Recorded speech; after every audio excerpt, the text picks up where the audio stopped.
Ridgefield, Ohio, was no different from thousands of other small American towns.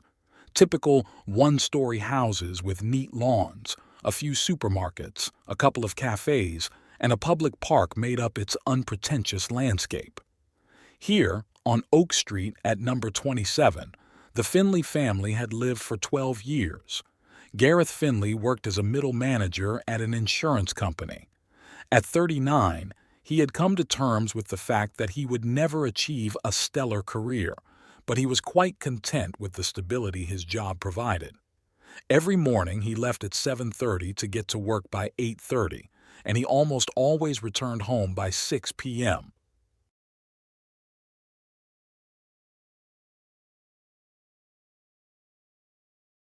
Susan Finley, née Campbell, was 37 years old and worked as a second-grade teacher at a local elementary school. She loved her job and the children she taught, although she sometimes complained about fatigue and the bureaucracy that hindered the educational process. Their daughters, Avery and Peyton, aged 12 and 9, attended the same school where their mother taught. From the outside, the Finleys seemed like the perfect family. Gareth was warm toward the women in his life, rarely raised his voice, and tried to participate in school events as much as his work allowed. Susan organized family dinners, kept an eye on the girls' studies, and supported their hobbies. Avery was a swimmer, and Peyton was just starting to learn the flute.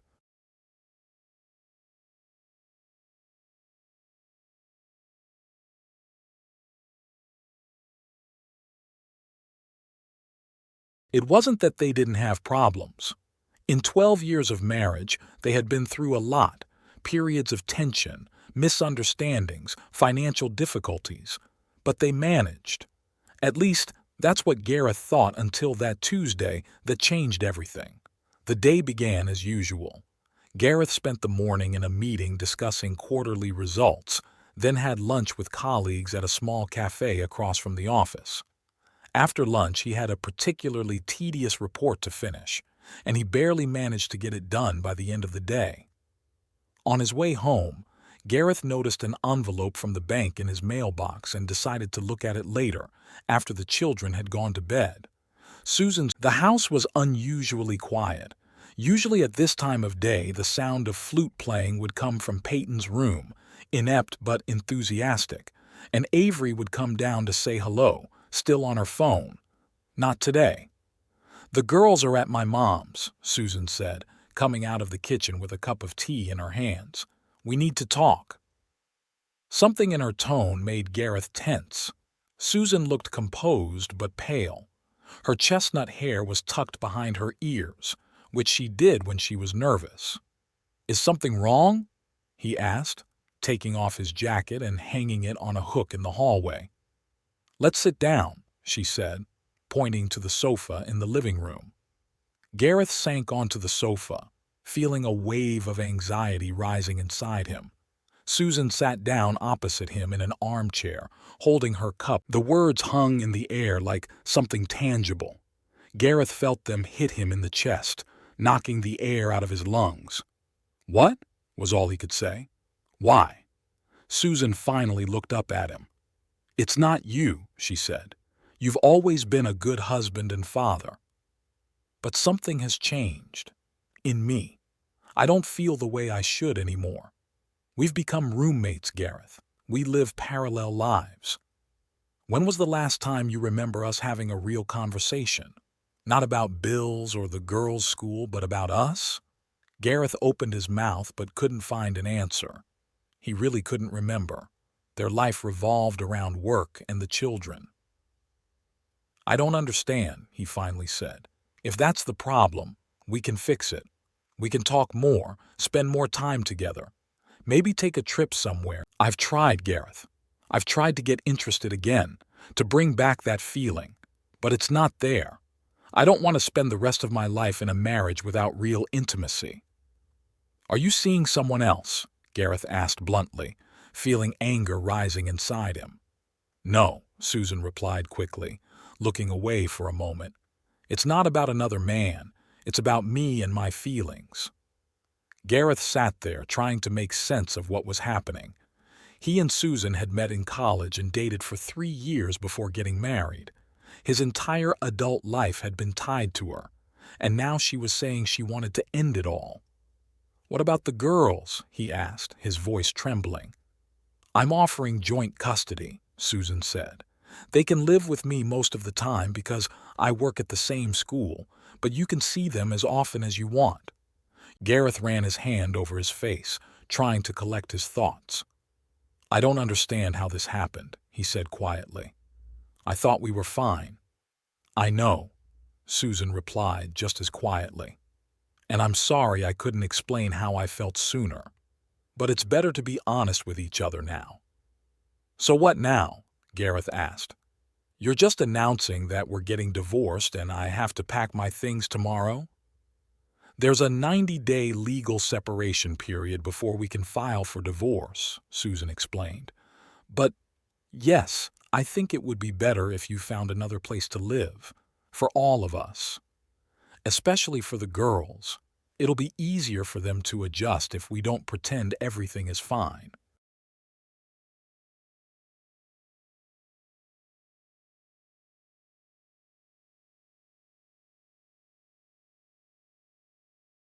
Gareth felt a wave of emotions wash over him: shock, anger, hurt, fear. But through it all, he realized one thing: if Susan had truly made up her mind, he wouldn't be able to change it. Not now. "Okay," he said after a long pause. "I'll find a place to live, but I have one condition. I want to see the girls regularly. Not just on weekends or every other week. I want to be part of their everyday lives." Susan nodded. "Of course, we can work out a schedule. And thank you for not making this harder." Gareth wanted to laugh, as if he could have made it any harder, but instead, he simply asked, "When are we going to tell Avery and Peyton?" "I thought we could do it together tomorrow when I bring them back from my mom's," Susan suggested.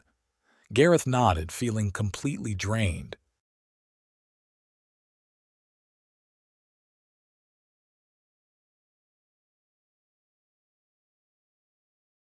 "I'll sleep in the guest room," he said, standing up, "and I'll start looking for an apartment tomorrow." As he was climbing the stairs, he heard Susan whisper, "I'm sorry." But it didn't change anything. He spent the night awake. Gareth lay in the guest room staring at the ceiling and replaying his conversation with Susan in his head. He tried to find the moment when it all went wrong. Were there signs he had missed? Could he have prevented this? In the morning, he called work and took the day off, saying he had family issues to deal with. Then he started looking at ads for apartments for rent in Ridgefield. It was a small town and there weren't many options, especially ones he could afford on a single salary. By lunchtime, Susan was back with the girls. Avery immediately sensed the tension and frowned, glancing from her father to her mother. "What's going on?" she asked bluntly. At 12, she was already perceptive enough to know when something was wrong. Peyton, still immersed in her 9-year-old world, simply hugged her father and asked why he wasn't at work. "Let's sit down and talk," Gareth said, trying to keep his voice calm. They settled in the living room, the girls on the sofa between their parents. Susan took the initiative. "Girls," she began gently, "Dad and I have something to tell you. We love you very much, you know that, right?" Avery tensed, as if bracing herself for a blow. "What's wrong? Is someone sick?" she asked anxiously. "No, sweetheart, no one is sick," Gareth assured her. But Peyton looked at her sister with wide eyes, only now realizing the seriousness of the situation. "Yes," Susan replied. "We've decided we can't be together as husband and wife anymore, but that doesn't mean we're not your parents. We'll both always be there for you." "But why?" Peyton exclaimed, her eyes filling with tears. "You don't love each other anymore?" Gareth met Susan's gaze, not knowing how to respond. He still wasn't sure he understood why this was happening. "Sometimes," Susan began cautiously, People change, and their feelings change too. But our love for you will never change. Is it because of me? Peyton asked, her voice trembling. Because I'm bad at playing the flute and I've been having trouble with math.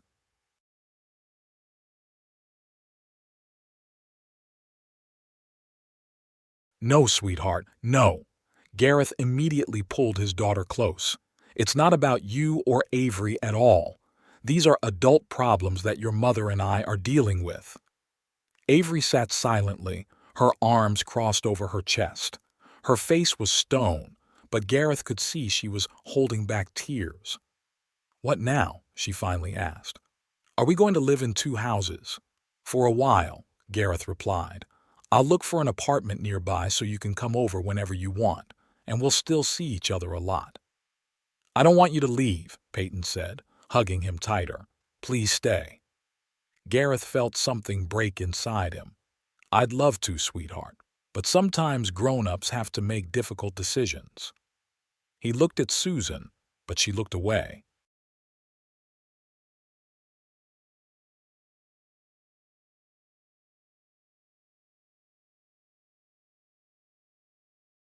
The rest of the day passed in tense silence. The girls went to their rooms and Gareth began packing. He found a small apartment in an apartment building near downtown that he could move into tomorrow. It wasn't ideal, only one bedroom, but right now he just needed a place to sleep. That evening, as Susan was putting Peyton to bed, Avery came into the guest room where Gareth was packing his clothes into a suitcase. It's not fair, she said, standing in the doorway. Why do you have to leave if it's Mom who wants a divorce? Gareth sighed, putting down the shirt he was holding.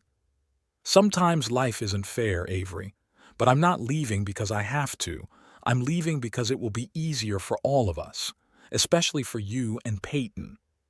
I don't believe you, Avery said stubbornly. You're hiding something from us. People don't get divorced just like that.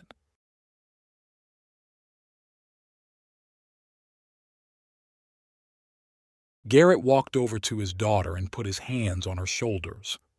I know it's hard to understand right now, but I promise you that I'll always be there for you. Nothing will ever change the fact that I'm your father and I love you more than anything in the world. Avery tensed at first, but then she hugged him, burying her face in his shirt. I don't want our family to fall apart, she whispered. Our family won't fall apart, Gareth said, stroking her head. It'll just look a little different, but we'll still be a family. I promise. When Avery left, Gareth sat down on the edge of the bed, feeling completely drained. His life, which had seemed so predictable just yesterday, was now falling apart, and the worst part was that he didn't understand why.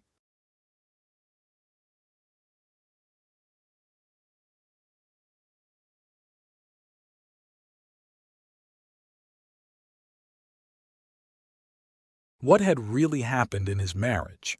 Had Susan really just stopped feeling anything for him? Or was there some other reason? He felt like he was missing something, some important detail that would explain all this madness. But right now, the girls were the most important thing. He had to do everything he could to get them through this period with as little trauma as possible. And if that meant leaving without asking too many questions, he was willing to do it. The next morning, Gareth moved his things to his new apartment. Saying goodbye to the girls was the hardest part. Peyton cried, and Avery stormed off to her room, slamming the door behind her. Susan stood in the doorway, hugging herself, looking guilty. I'll call you tonight, Gareth told the girls, and we'll figure out when you can come visit me, okay? Peyton nodded, wiping away her tears. Avery never came out to say goodbye. Gareth got into his car and, without looking back, drove to his new apartment, feeling like a part of his life was left behind. The first week in his new place was difficult for Gareth. Although the apartment was not far from his old home, it felt foreign and faceless. The bare walls and minimal furnishings, a sofa, a bed, and a table with chairs, all bought in a hurry at the nearest store, only reinforced the feeling that this was a temporary arrangement. But what weighed on him most was the loneliness. In 12 years of marriage, he had grown accustomed to the constant presence of Susan and the girls, to their voices filling the house, to the daily routines and rituals they had created together. At work, Gareth tried to maintain the appearance of a normal life. He didn't publicize his new situation, limiting himself to a brief explanation to his closest colleagues that he and Susan were temporarily living apart. He hadn't uttered the word divorce yet, as if afraid that it would make the situation even more real. On Friday evening, after a particularly exhausting day filled with endless meetings and reports, Gareth decided to call his old friend Miles Burns. They had met in college, and although they hadn't seen each other much in recent years, they had remained on good terms. "Come over," Miles said after hearing a brief summary of what had happened. "Lisa's made her signature chili and sent the kids to their grandmother's. We could use some man talk." Miles lived in the neighboring town of Pineview, 20 minutes' drive from Ridgefield. His house, almost identical to Gareth's former home, glowed with warm lights in the gathering twilight. The owner himself greeted him at the door, a sturdy man with a receding hairline and a friendly face. "You look terrible," Miles said, shaking his friend's hand, "but that can be fixed. Come on in." In the spacious kitchen, they were greeted by Lisa, Miles's wife, a petite woman with energetic movements and a warm smile. She hugged Gareth as if he were a long-lost brother. "I'm so sorry things turned out the way they did with Susan," she said sincerely. "But remember, you always have a place to come to." Gareth felt a lump in his throat at this simple human kindness.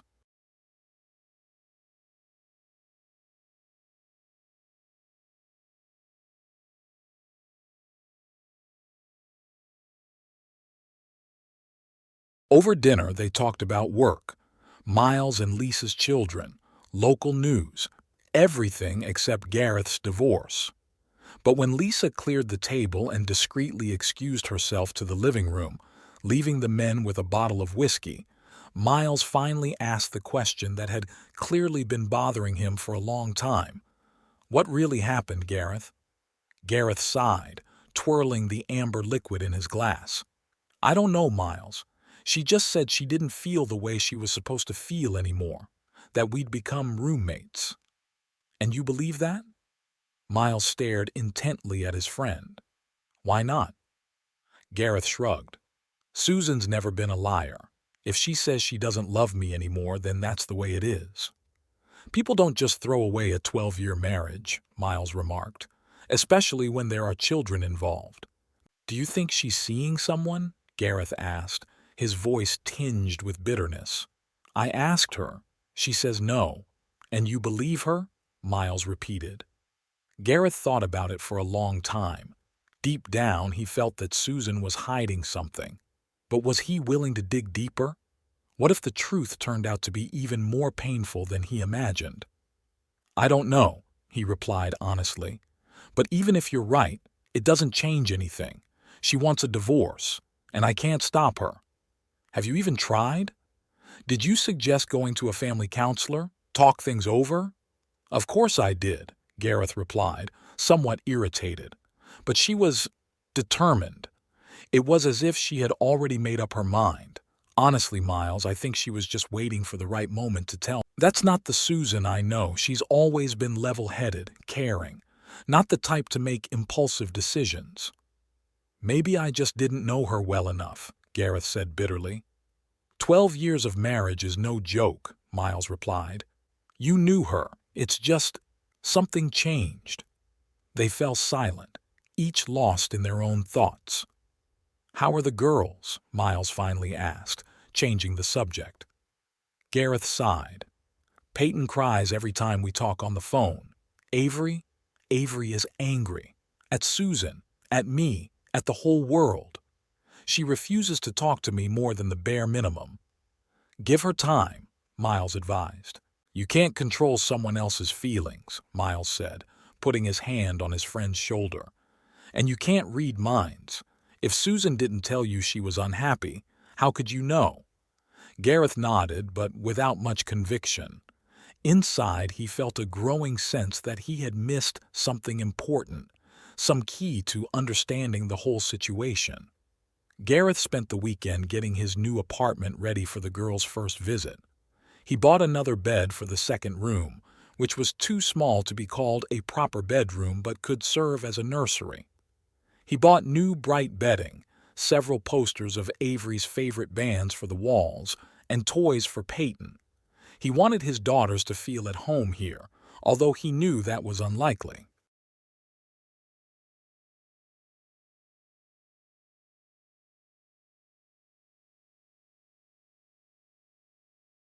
On Sunday, he was supposed to pick up the girls for the day.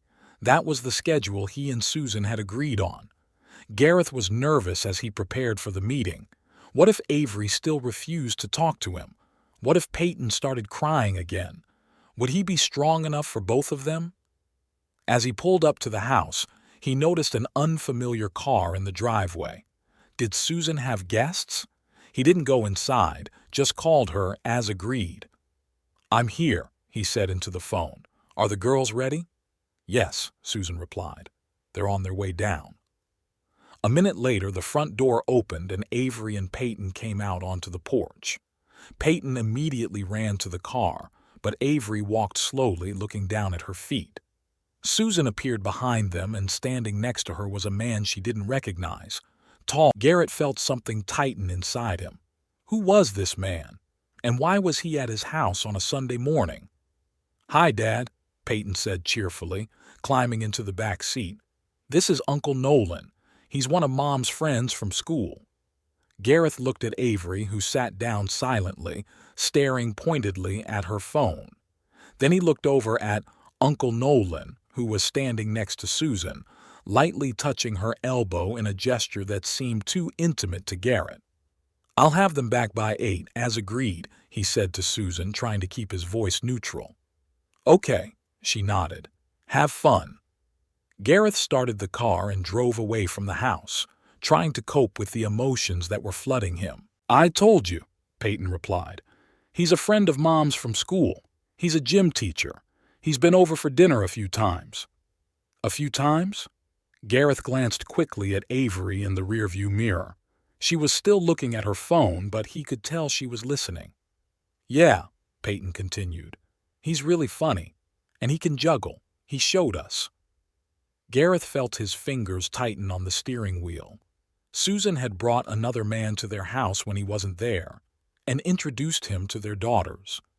"Does he come over often?" Gareth asked, trying to sound casual. "Not really," Peyton replied thoughtfully, "but he's been over twice this week. And yesterday, he and Mom were cooking something in the kitchen, laughing, and then they watched a movie."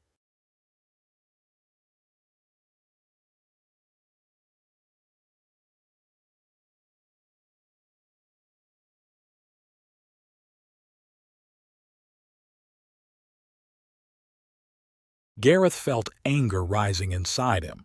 Now it was all clear. Susan hadn't just stopped feeling anything for him. She had met someone else, this Nolan. "His last name is Reese," Avery said suddenly, looking up from her phone. "Nolan Reese. He's a former athlete who now teaches physical education. At least that's what he says."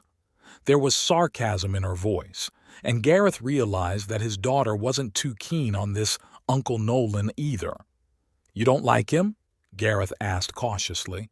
Avery shrugged. "I don't know. He talks too much about himself. And Mom gets kind of weird around him, like she's trying to be someone else." Gareth nodded, trying not to show how much those words hurt him. So Susan hadn't just dated this Nolan guy, she'd changed for him. "Is he married?" Gareth asked, trying to sound casual.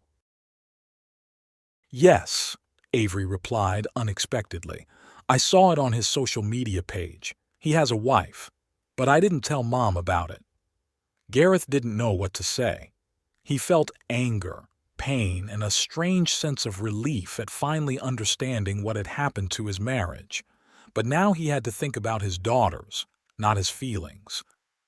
Well, let's not ruin our day talking about Mom's friends, he said, forcing a smile. I've got a surprise for you at the new apartment. The rest of the day went relatively well. The girls loved how Gareth had decorated the nursery. They cooked dinner together, watched a movie, and then went to the park, where Gareth listened patiently as Peyton talked about her school projects and Avery, but thoughts of Nolan Reese wouldn't leave Gareth alone. How long had Susan been seeing him? Was that the reason she had decided to divorce him? And why had she lied to him and said it wasn't because of another man? When he brought the girls home that evening, Nolan was gone. Susan greeted them with a smile as if everything was fine. "How was your day?" she asked. "Great," Gareth replied. "I have a question for you. Can we talk for a minute?" They stepped aside while the girls went upstairs. "Who is Nolan Reese?" Gareth asked bluntly. Susan visibly tensed. "A colleague from school, a friend. Why?" "A friend who comes to your house, meets our daughters, watches movies with you." Gareth tried to speak quietly so the girls wouldn't hear. "We're just friends, Gareth," Susan said, but her eyes avoided his gaze. "You lied to me," Gareth said. "When I asked you if there was someone else, you said no, but it's him, isn't it? You met him and decided our marriage wasn't worth fighting for anymore." "That's not true," Susan said, but her voice sounded unconvincing. "He's married, Susan," Gareth said. "Avery saw his social media. Did you know that?" Susan paled. "It's complicated. He's unhappy in his marriage.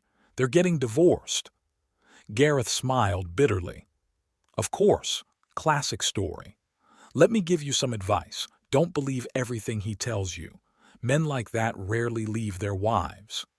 "You don't know anything about us," Susan said, anger rising in her voice, "and you have no right to judge me. We're getting divorced, remember. What I do is none of your business anymore."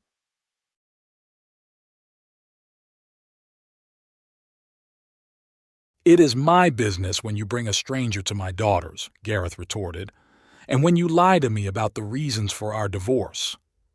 "I didn't lie," Susan insisted. "I really feel that our marriage has run its course. Meeting Nolan just sped up the process." Gareth looked at the woman he had lived with for 12 years and realized he would never know her again. Or maybe he never really had. "Well, thank you for your honesty," he said flatly. "Although it would have been better if you'd been honest from the start." He turned to leave, but Susan stopped him. "Gareth," she said more softly, "I'm sorry it turned out this way. But we can still be friends, can't we? For the girls' sake." Gareth looked at her for a long time.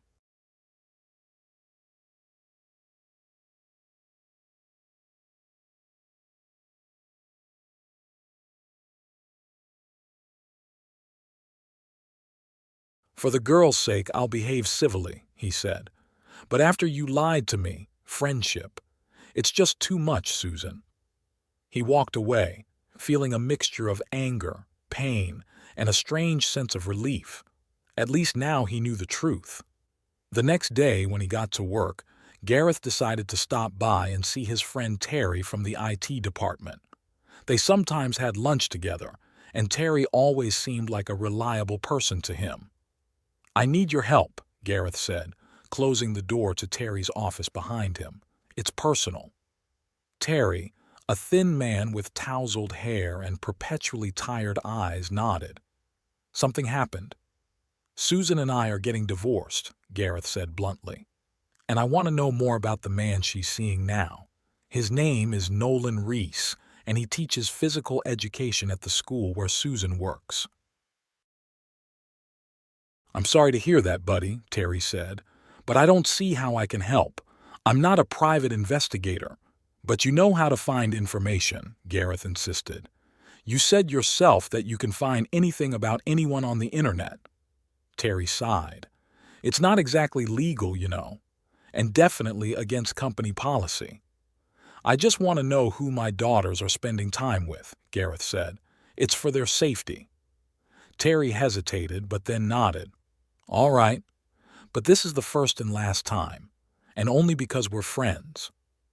2 days later, Terry handed Gareth a folder with printouts.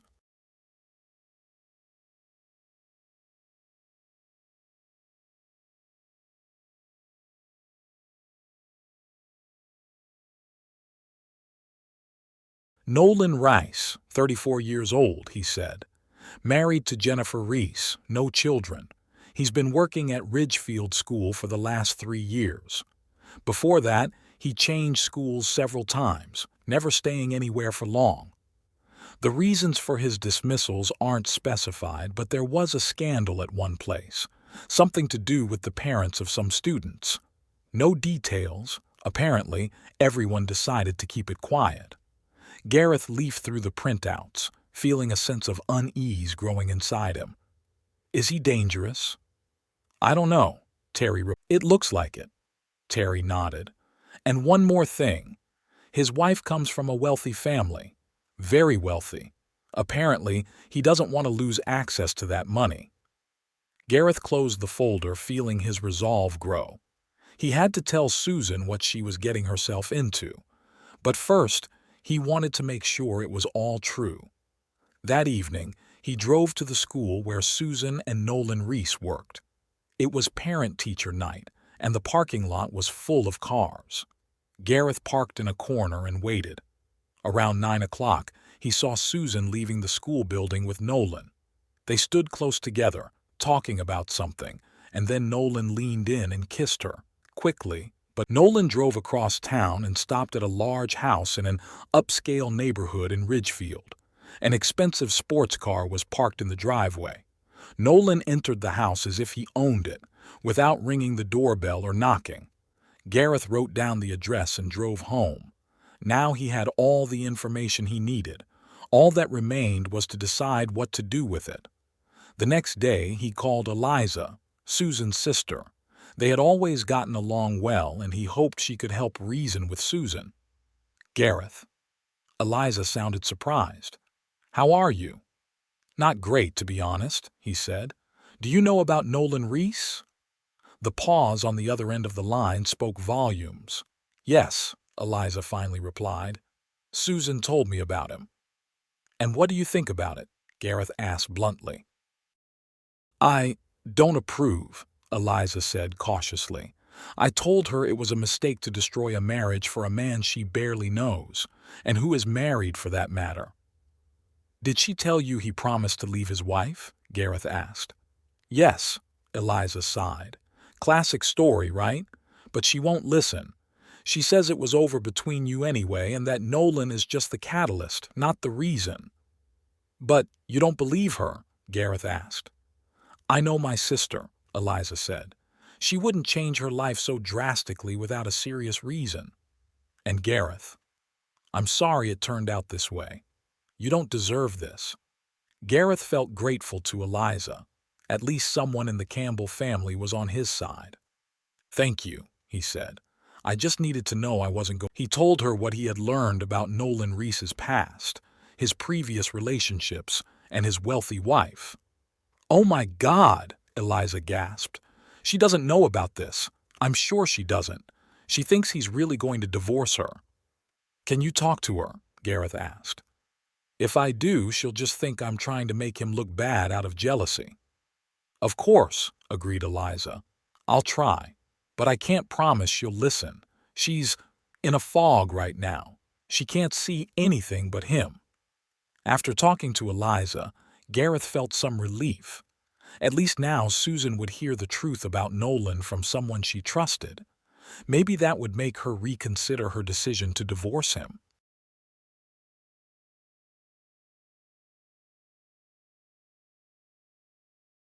But even if it didn't, even if she continued to see Nolan and their divorce went through, at least Gareth had done everything he could to protect her from further disappointment.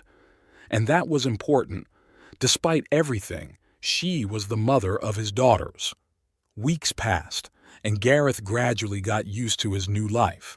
He established a steady routine: work, meetings with the girls on a strict schedule, evenings in his empty apartment. It wasn't that this life brought him satisfaction, but he was learning to cope with it. His relationship with Susan remained tense but cordial. They communicated mainly about the girls and financial matters related to the upcoming divorce. Gareth tried to keep his emotions in check, although at times it was not easy for him.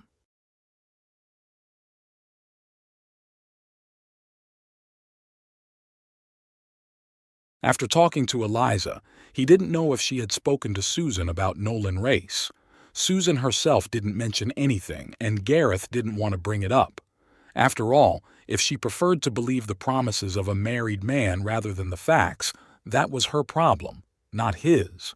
However, a month after their conversation with Eliza, when Gareth came to pick up the girls for the weekend, he noticed that Susan looked depressed. Her usually neat hair was carelessly pulled back into a bun, there were dark circles under her eyes, and her face was frozen in an expression of fatigue and disappointment. "Are you okay?" Gareth asked, contrary to his decision not to show concern. "She's been like this since Uncle Nolan stopped coming," she said with the bluntness of a 12-year-old girl. Susan shot her daughter a warning glance, but it was too late. Gareth already understood. "Nolan stopped coming?" he repeated, trying to keep his voice neutral. "Yeah," Avery nodded. "He hasn't called or texted in 2 weeks. At first, Mom was checking her phone all the time, but now she just walks around looking sad." "Avery, go tell Peyton to hurry up," Susan said sharply. "Dad's waiting." When Avery went upstairs, Susan turned to Gareth. "Don't say anything," she warned. "I wasn't going to," Gareth replied. "It's none of my business." "Exactly," Susan nodded. "Not yours." She looked so vulnerable and upset that Gareth felt sorry for her for a moment. But then he remembered how she had lied to him about Nolan, how she had ruthlessly destroyed their family for that man, and his pity turned to bitterness. "The girls will be with me until Sunday evening," he said dryly. "Call me if you need anything." The girls were unusually quiet all weekend. Peyton, usually talkative and energetic, seemed pensive, and Avery was more withdrawn than usual. "Are you worried about Mom?" Gareth asked on Saturday evening as they ate dinner at his apartment. Peyton shrugged. "She's sad, all the time." "Because of Uncle Nolan?" Gareth asked cautiously. "Probably," Peyton said. "She cries a lot at night. She thinks we don't hear her, but we do." Gareth felt a pang of guilt. Despite everything, he didn't want Susan to suffer. "Mom's just going through a difficult time," he said, trying to sound confident. "It happens to adults, but she's strong. She'll get through it." "Why can't you be together again?" Peyton asked suddenly, looking at him with her big eyes. "If Uncle Nolan left, why don't you go back home?" Gareth didn't know how to respond. How could he explain the complexities of adult relationships to a 9-year-old? How could he tell her that after betrayal and lies, some things couldn't be fixed? "It's not that simple, sweetheart," he finally said. "Adults, sometimes, break things that can't be fixed, but that doesn't mean we don't love you and Avery. We'll always be your parents, and we'll always be here for you." Peyton didn't look convinced, but she nodded.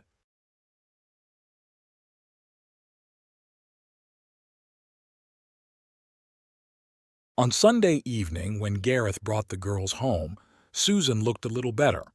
At least she had combed her hair and even put on some makeup, as if trying to hide the traces of tears. "Can I talk to you for a minute?" she asked, when the girls had gone upstairs. "Alone." Gareth hesitated. The last thing he wanted was another emotional conversation with Susan, but something in her eyes, a plea mixed with shame, made him agree. "Sure," he said. "What did you want to talk about?" Susan led him into the kitchen and closed the door. "I need to apologize to you," she said, not looking at him. I wasn't honest with you about why I wanted a divorce." Gareth felt tension building inside him. He guessed where this conversation was going. "Nolan," she faltered, took a deep breath, and continued. We had been seeing each other for several months before I told you about the divorce. He promised to leave his wife. He said he loved me, that he wanted to be with me and the girls. She looked up at him, her eyes full of pain and shame. I believed him. I wanted to believe him. That's why I decided to get a divorce. He said we had to do it at the same time so we could be together. And I did it. And he didn't keep his promise, Gareth finished for her. Susan nodded, her eyes filling with tears. 2 weeks ago, he said his wife was pregnant, that he couldn't leave her now, that we needed to take a break. And then he just stopped answering my calls and messages. Gareth felt conflicting emotions battle inside him. On the one hand, part of him wanted to say, "I told you so," to remind Susan of all the warnings she had ignored. On the other hand, he saw a broken woman who had just experienced a cruel betrayal. And despite everything, she was the mother of his children, the woman he had once loved. "I'm sorry it turned out this way," he said finally. "I really am." "I made a terrible mistake, Gareth," Susan said, her voice trembling. "I destroyed our family, hurt you and the girls, and all for a lie." She paused as if gathering her courage. "I know it's probably too late, but maybe we could try to fix things. For the girls.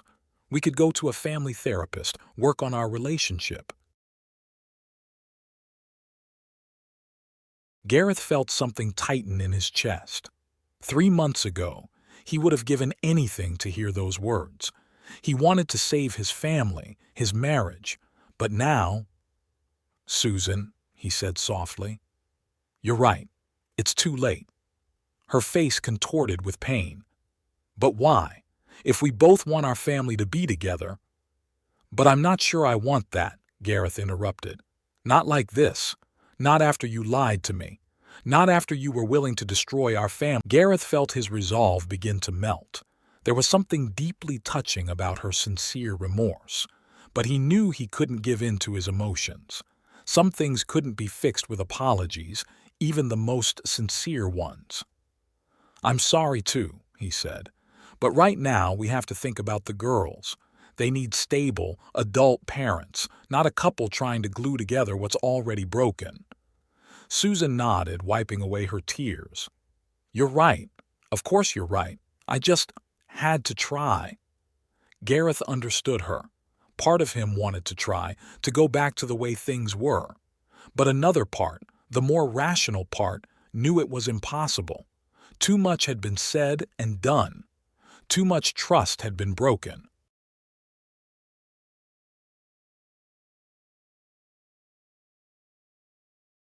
"We'll always be connected through the girls," he said softly. "And I hope that with time we can find a way to be, if not friends, then at least friendly allies in raising our daughters."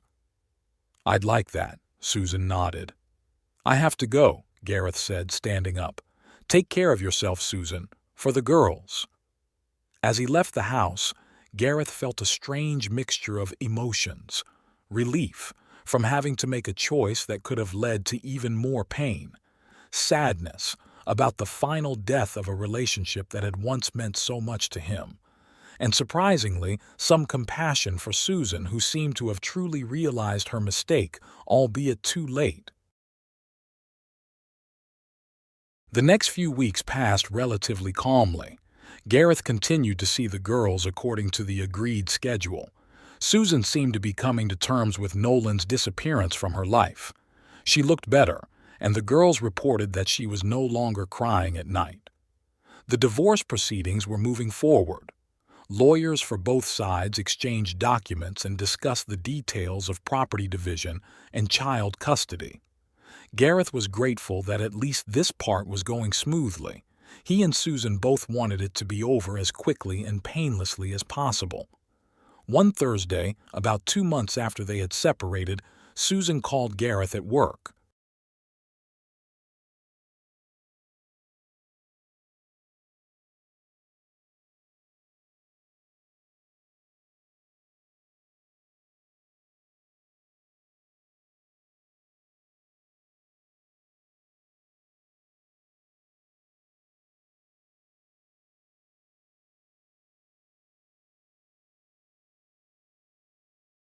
"I know it's not your day to see the girls," she said apologetically, "but I have a small problem. I have to stay late at school for a parent-teacher conference that I can't miss. My mom, who usually watches the girls, is sick. Could you pick them up after school and stay with them until I get back?" "Sure," Gareth agreed immediately. "I'll pick them up and bring them to your place. Just call me when you're on your way." "Thanks," Susan said with relief. "I really appreciate it." Gareth smiled to himself. It was almost like old times, a simple, practical conversation about everyday matters, without tension or recriminations.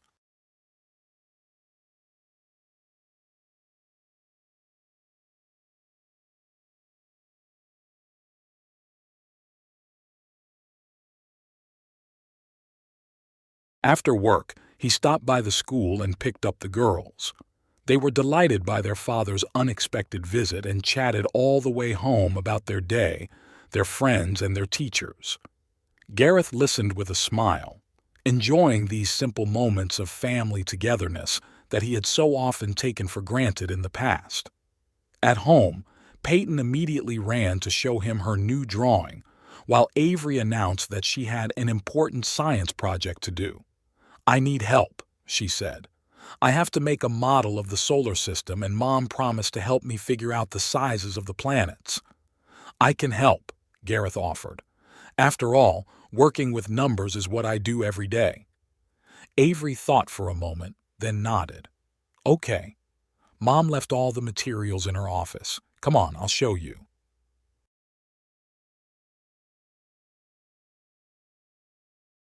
They went up to the small room that Susan used as her home office. This was where she prepared for her lessons and kept her school supplies. "Here," Avery pointed to a box filled with colorful styrofoam balls of various sizes and other materials. "I need to calculate the correct scale so that the planets are proportional to their actual sizes." "Okay, let's take a look," said Gareth, sitting down at Susan's desk. "We'll need a pen and paper for calculations." He opened the top drawer of the desk in search of a notebook and saw a familiar leather notebook. It was his diary, which he must have forgotten when he was rushing to pack his things for the move. Gareth took it out, feeling a strange nostalgia at touching something familiar. But when he flipped back a few pages to check if there was anything important, his eyes fell on a list of names, women's names, neatly written in his handwriting. At the top of the list was the name Eliza, Susan's sister. It was followed by other names: Joan, Meredith, Carla, Victoria, about 10 in all. Gareth frowned, not immediately realizing what it was. Then he remembered. It was a list of women from their social circle whom he had planned to invite to a surprise party for Susan's 35th birthday last year. Eliza had helped him organize it, which was why her name was first. But taken out of context with no title or explanation, it looked strange. "As if just an old list," Gareth said, quickly turning the page. "Nothing important. Let's get back to your project." They spent the next hour calculating the proportions of the planets and discussing how best to connect them to create a model of the solar system. Gareth was completely immersed in the project, forgetting about the strange list of names. Around 9 o'clock, Susan returned, tired but grateful. "Thanks for helping out," she said. "How did it go?" "Great," Gareth replied. "Avery and I worked on her science project, and Peyton was drawing and watching her favorite cartoon." "Sounds good," Susan smiled. "Would you like some tea before you go?"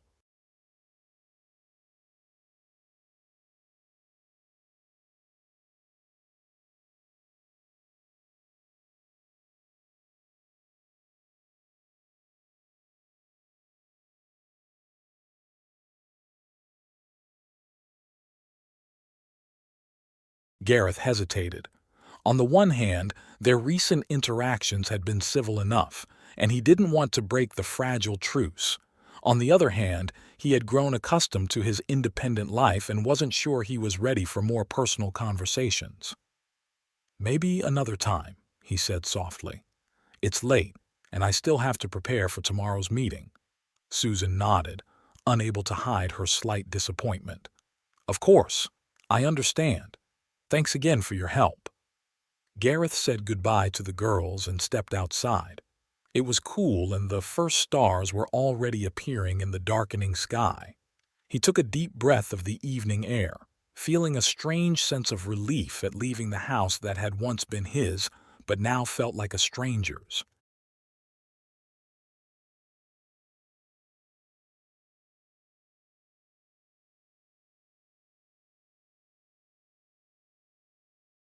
Back at his apartment, Gareth poured himself a whiskey and settled into an armchair, reflecting on the evening. It had been nice to spend time with the girls in a relaxed setting, without a strict visiting schedule. And Susan seemed calmer too, more like the woman he had once known and loved. But something in her behavior made him wary. The invitation to tea, her slight disappointment when he declined. Was she trying to get close to him again? And did he want that? Gareth shook his head. No, too much time had passed. Too much had been destroyed. Better to move on than try to revive something that was already dead. The next evening, as Gareth was returning from work, Susan called him. Her voice sounded tense, almost frightened. "Gareth, we need to talk," she said without preamble. "Now."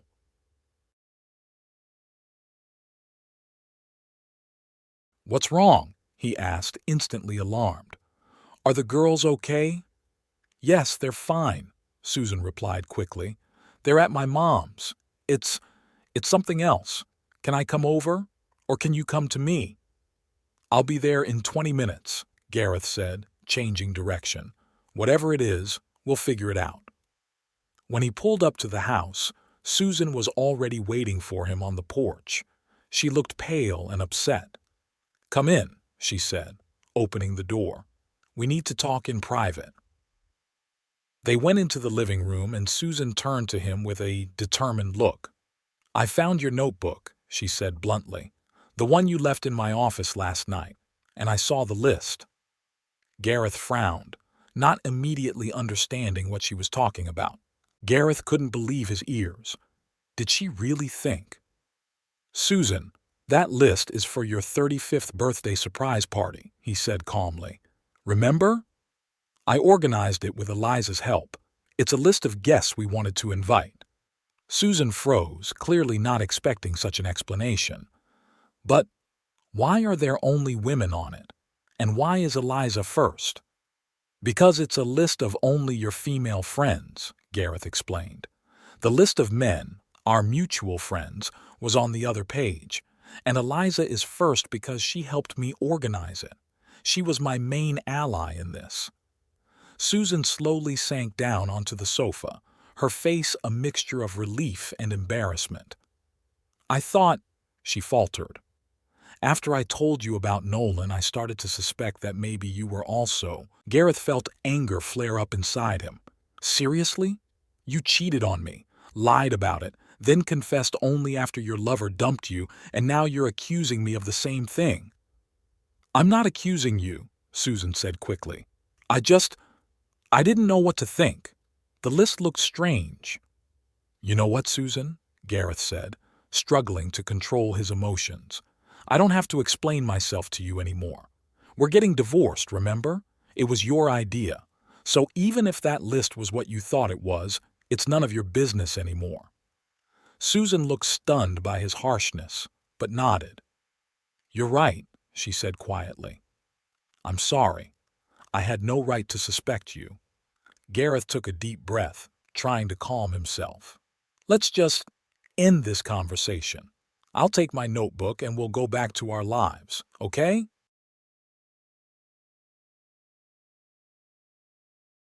Susan silently handed him the leather notebook she had been holding all this time. "Gareth," she said as he was about to leave, "I'm really sorry. About everything. About betraying you. About destroying our family. For accusing you of something so unreasonable. I don't know what's wrong with me." Gareth stopped at the door but didn't turn around. "You're hurting, Susan," he said quietly. You made a mistake and now you're suffering the consequences. I understand that, but I can't be the one to help you through this. Not after everything that's happened. I know, she said so quietly that he could barely hear her. I just wanted you to know that I'm sorry. Gareth nodded without turning around and left the house where he had once been so happy. 3 months after Susan told Gareth she wanted a divorce, they finally received the official divorce papers. 12 years of marriage ended with signatures on a few pieces of paper in a lawyer's office. Gareth sat in his car in the parking lot, staring at the folder with the documents. Strangely, he felt neither relief nor bitterness, only emptiness and a slight dizziness. Their marriage hadn't ended today. It had died the moment Susan decided that Nolan Reese could give her what Gareth couldn't. Over the past few months, Gareth had found a more spacious two-bedroom apartment, gradually turning the faceless dwelling into a home. Peyton loved her new room with its purple wall. Avery was still distant, but she no longer displayed her resentment so openly. His relationship with Susan remained tense but cordial.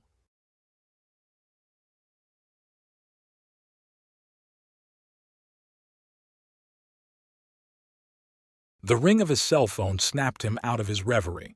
The screen lit up with Eliza's name. His relationship with Susan's sister remained friendly. "Hi, Eliza," Gareth answered. "Hi, how did it go?" Her voice sounded genuinely concerned. "Fine. We both signed the papers, no drama. I'm glad it ended civilly. How are you feeling?" "To be honest, I don't know," he replied. "Weird, I guess. It's like turning a page, but I'm not quite sure what's on the next one." "That's normal.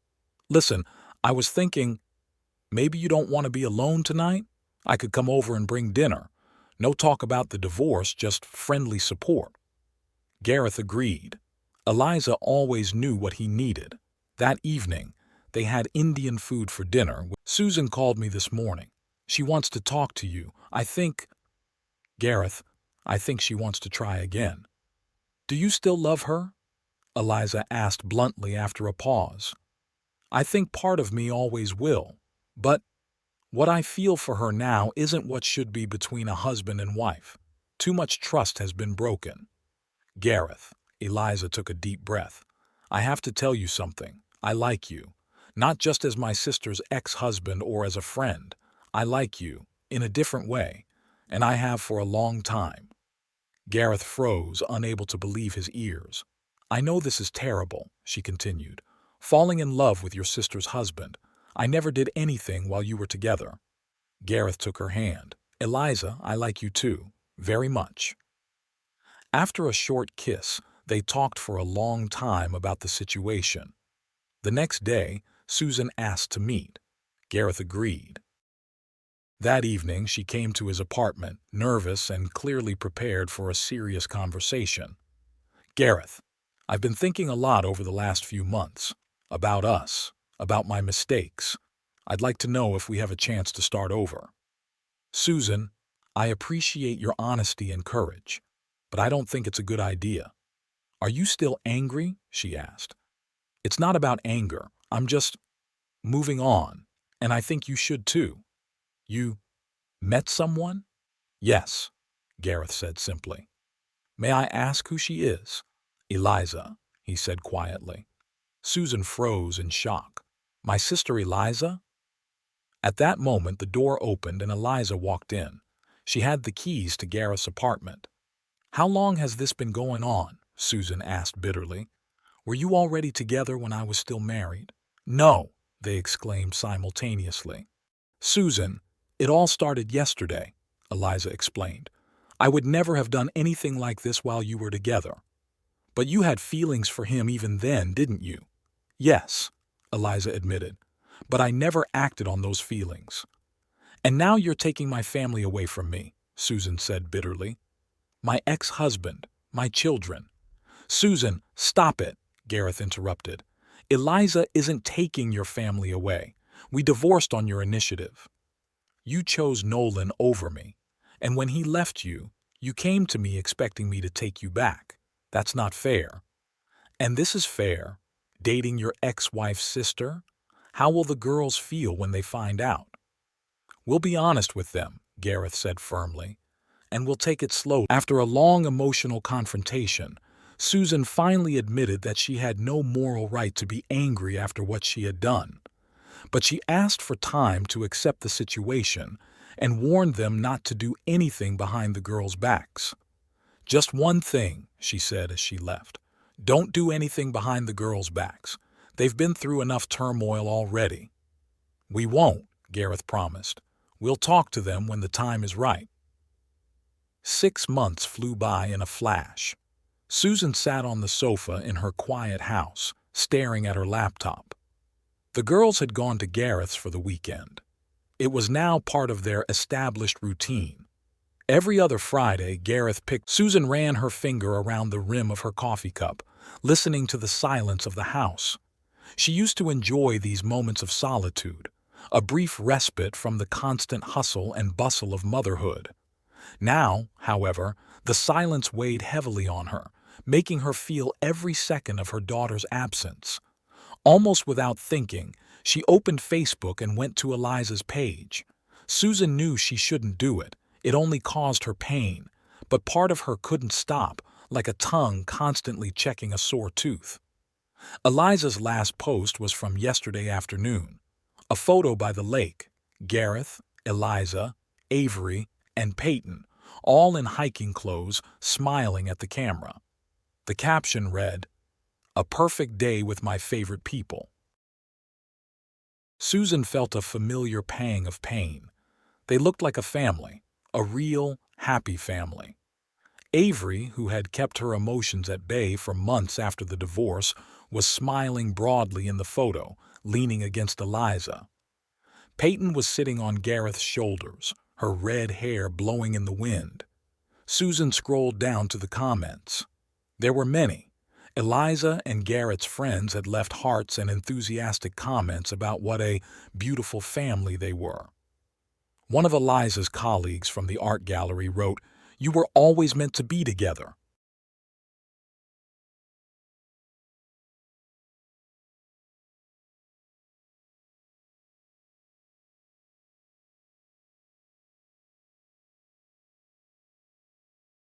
Susan closed her laptop with a sharp movement. It was ironic that Eliza and Gareth were actually better suited to each other than she and Gareth had ever been. Where Susan was reserved and organized, Eliza was spontaneous and creative. Where Susan saw practicality and routine, Eliza and Gareth saw opportunities for adventure. It was a difficult start. After that confrontation at Gareth's apartment, Susan didn't speak to her sister for almost a month. She was too hurt, too angry. But gradually, for the sake of the girls, she had to accept the situation. Avery and Peyton needed stability, not a cold war between their mother, father, and aunt.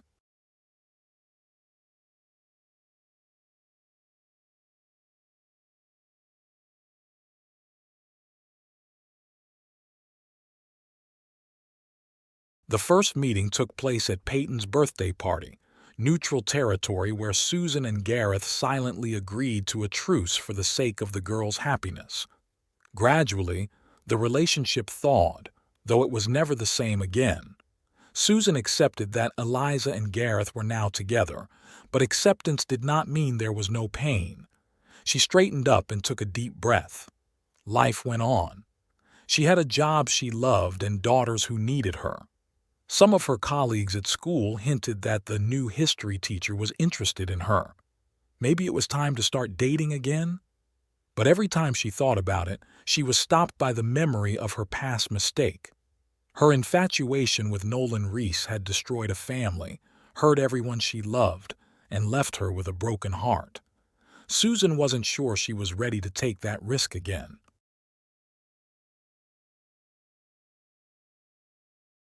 She stood up and walked over to the window, looking out at the quiet street. It was a sunny day, and the neighborhood children were playing on the lawns. It was a typical Saturday in Ridgefield, as if nothing had changed. But for Susan, everything had changed. The hardest part of the last few months had been watching the girls, especially Avery, gradually accept Eliza into their new life. At first, Avery had been wary and cold, refusing to acknowledge her father and aunt's relationship.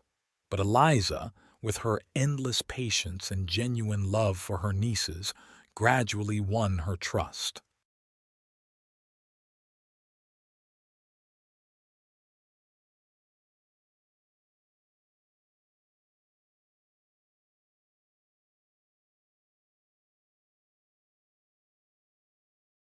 To Susan's surprise, it was Avery who first started talking enthusiastically about their weekends together.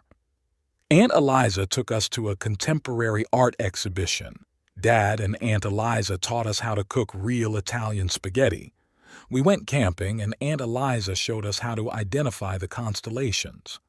Gradually, Dad and Aunt Eliza became one entity, a couple, in her daughter's stories. Susan couldn't blame her daughters for liking Eliza, or for liking the life their father had found. Gareth had changed over the past few months.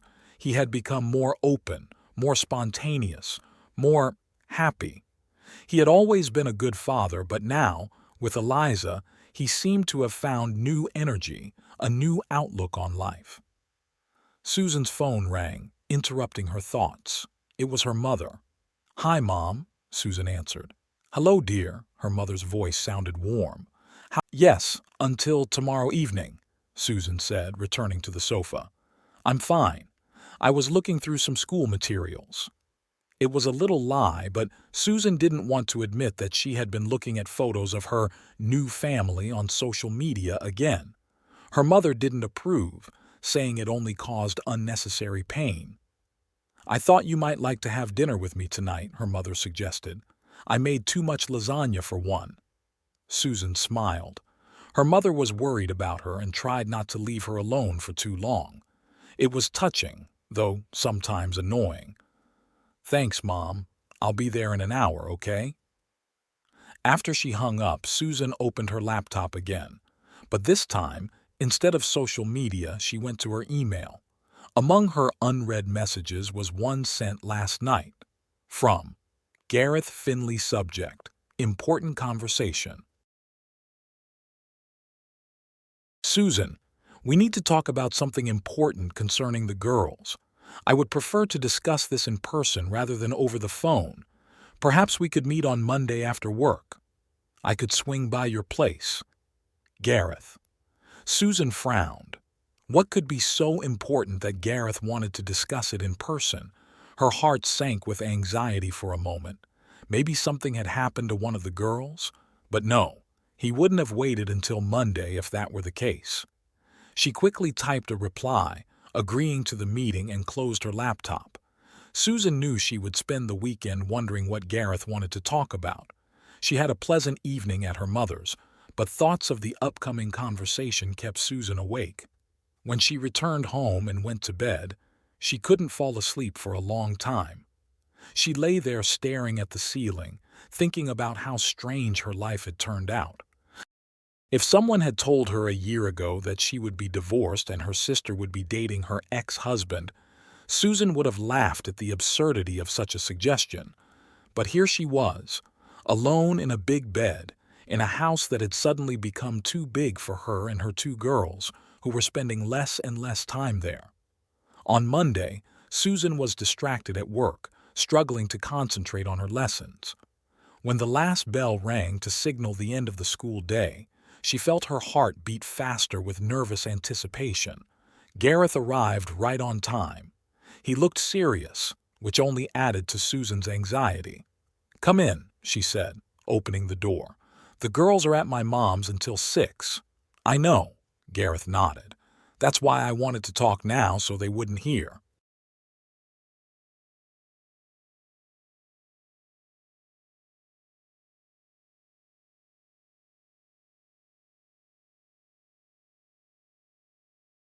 They went into the living room and sat down. Gareth in an armchair, Susan on the sofa. The tension between them was almost palpable. "So," Susan began when the silence lingered, "what did you want to talk about?" Gareth took a deep breath. "I wanted to talk to you about the next step in our relationship with Eliza," he said. "We've decided to move in together." Susan felt something tighten inside her, but she forced herself to keep a calm expression. "That makes sense," she said neutrally. "You've been dating for 6 months." "Yes," Gareth nodded. "But that's not all. We're thinking about getting married, Susan." There it was. The words she had subconsciously feared since she found out about their relationship. "Marriage," she repeated, feeling her voice sound strangely detached. "You and Eliza are getting married."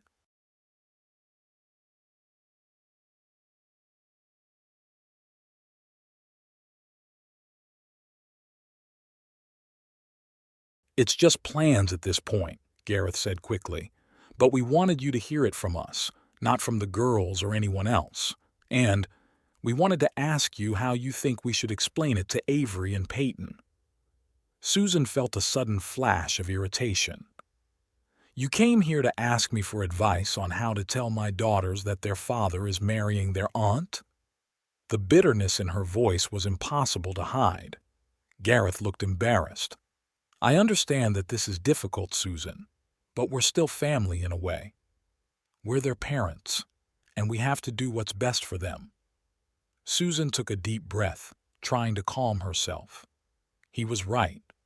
As much as it hurt her, the girls were more important. "I think you should tell them together," she said finally. "Don't make a big deal out of it, but don't hide your feelings either. They'll understand." Gareth nodded with relief. "Thank you. I appreciate your advice, and I appreciate how you're handling all this. I know it hasn't been easy." Susan shrugged. "I didn't have a choice, Gareth. I made a mistake, and now I'm living with the consequences." There was a pause, and Gareth suddenly looked at her with a strange expression. "You know," he said thoughtfully, "I never told you what happened the day I first saw Nolan at our house. Remember? When I came to pick up the girls for the weekend." Susan frowned, surprised by the change of subject. "I remember. What's so special about that?" "That day," Gareth said slowly, "I saw Nolan put his arm around you. It was intimate, and I knew. I knew right then and there." "Gareth, why are we talking about this now?" asked Susan, feeling a growing sense of unease.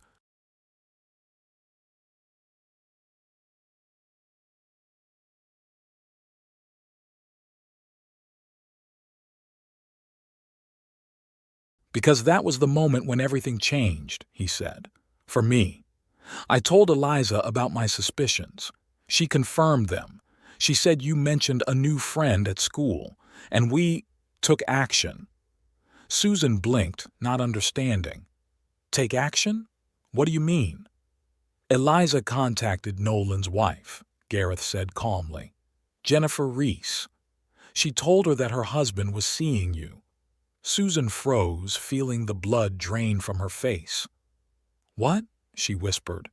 That's why Nolan suddenly disappeared from my life?" "Partly," Gareth nodded. "Jennifer gave him an ultimatum. But we also found information about his past romances with colleagues, about how he used women and threw them away when he got what he wanted. We sent this information to the school principal." "You what?" Susan felt her breath catch. "You sabotaged my relationship with Nolan on purpose, and his career." "We were protecting you," Gareth said with unexpected passion, "and other women he might have used in the future. He was a manipulator, Susan. He never intended to leave his wife for you. He was just collecting trophies." Susan sat there stunned, trying to process what she had heard. Gareth and Eliza had interfered in her life, changed her destiny without even asking. And all this time she had thought that Nolan had simply chickened out, that his wife had accidentally gotten pregnant, that it was just an unfortunate accident. "Why are you telling me this now?" she asked when she finally found her voice. "Because I want you to know the truth before we take the next step. Because I want there to be no secrets between us. We will always be connected through the girls, Susan. And I don't want that connection to be based on lies. Susan felt anger rising inside her. But you lied to me all this time. You and Eliza interfered in my life, manipulated the situation. We didn't lie, Gareth interrupted. We just didn't tell you the whole truth. And yes, we interfered because we cared about you. Cared? Susan laughed bitterly. You abandoned me when I was most vulnerable. When I came to you after Nolan disappeared, admitted my mistake, begged for a second chance, you rejected me.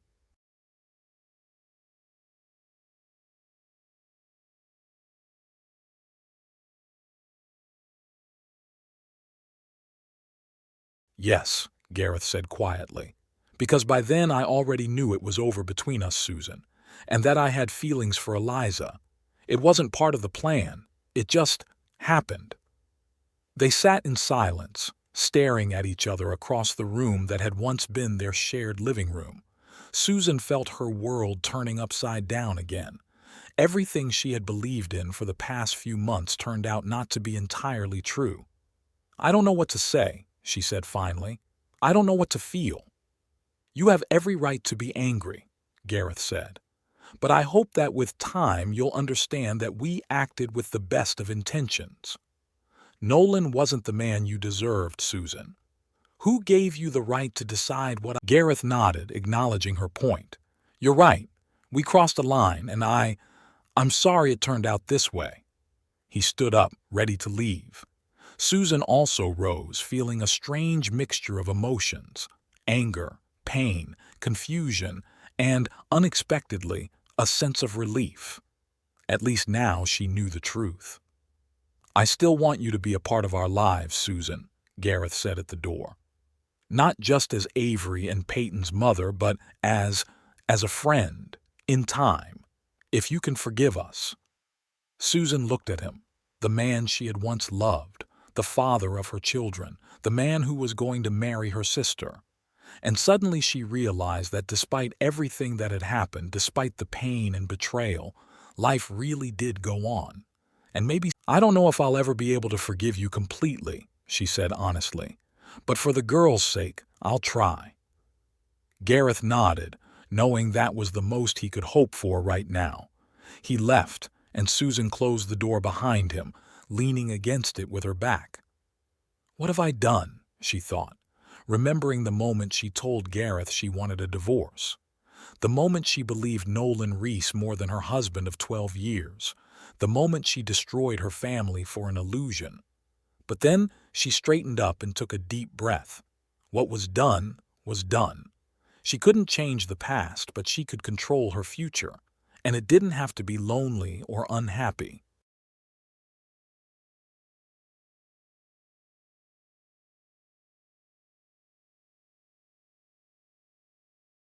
Susan returned to her laptop and resolutely opened her social media accounts.